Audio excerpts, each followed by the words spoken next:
যেভাবে বিমানে যে রাডার সিস্টেম আছে, এই যে সিস্টেম যেখান থেকে প্রতিহত করা যায়, সেই একের পর এক জায়গা পাকিস্তানের বিভিন্ন জায়গায় ছড়িয়ে রাখা হয়েছে। সেই জায়গাগুলো আস্তে আস্তে নিশ্চিহ্ন হয়ে যাচ্ছে। পাকিস্তানের যে জায়গা, যে ক্ষমতার বলে বলিয়ান ভাবে পাকিস্তান, যে আমরা এত গায়ে মানে না আপনি মোড়ল, পাকিস্তানের তেমন দশা হয়েছে। এবং সেই জায়গায় দাঁড়িয়ে আজকে ভারত বুঝিয়ে দিয়েছে যে চেষ্টাগুলো করেছিল পাকিস্তান, সব কটা জায়গা পাকিস্তানের ধ্বংস করে দেওয়া হয়েছে। যতগুলো হামলা চালিয়েছে পাকিস্তানের, সেই জায়গাগুলো ধ্বংস করে দেওয়া হয়েছে। পাকিস্তান মুখে বারপাট্টাই করছে, এখনো বারপাট্টাই করে যাচ্ছে, মিথ্যে কথা বলে যাচ্ছে। ঠিক সেই জায়গাটায় হামলা হয়েছে।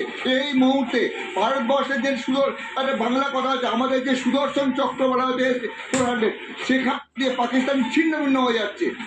কিন্তু মনে রাখতে হবে, ভারতবর্ষ এখনো বলছে তারা যুদ্ধ চায় না, যুদ্ধ নয়, তাদের একটাই লক্ষ্য, জঙ্গিদের খতম, জঙ্গিদের নিকেশ করতে হবে।